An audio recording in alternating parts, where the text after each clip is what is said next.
part of the discussion in the meeting that they gave us when we did all come back was they said, whatever you need, medication, counseling, whatever you need, we'll take care of you for the rest of your life.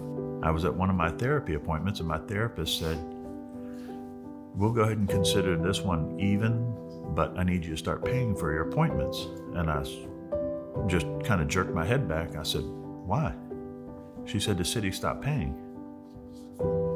So as soon as I left her appointment, I was still in the parking lot. I got on the phone with the city manager's office. They said, you didn't fill out the paperwork. I said, what paperwork are you talking about? And she said, well, we filed a workers' comp claim, and in order for it to be transferred over to a lifetime benefits, you had to finish the paperwork that was sent to you.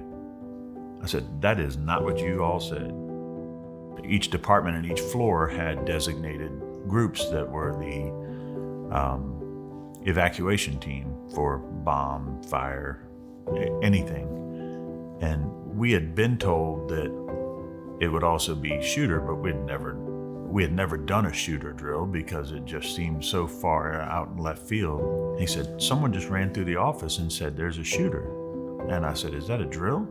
He said, I don't know. So we both got up and we were going to do our assigned duties as the evacuation team.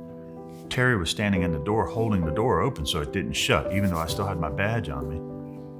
He was holding the door open. He said, Ned, get the hell back in here. And as soon as I got close enough to the door, he grabbed me and pulled me in and slammed the door shut. He said, this is real. He said, this isn't a drill. We were listening for gunshots and we didn't hear anymore.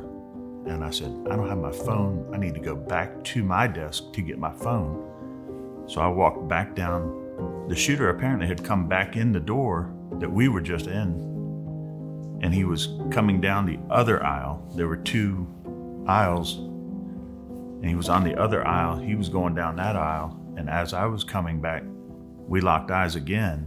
He still had the gun in his hand, but he didn't raise it and point it at me. He kept going. It was just minutes later, I heard the gunshots.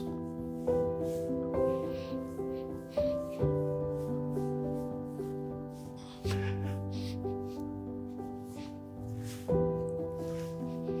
was my friend Brian was killed. When an issue like this happens, everybody's just kind of throws their hands up and hopes that the bills are paid. Anniversaries can tend to get a little harder for mental health. Is it supposed to be the victim or the survivor that has to pay that out of pocket? Or the employer doesn't seem willing in our case? I mean, they've done everything they can to try to skirt the issue, whether it was them directly or whether it was through workers' compensation. Joe and VTV have been there since the beginning. They've gone to Richmond with us and helped us navigate the bureaucracy and just helped us along the way.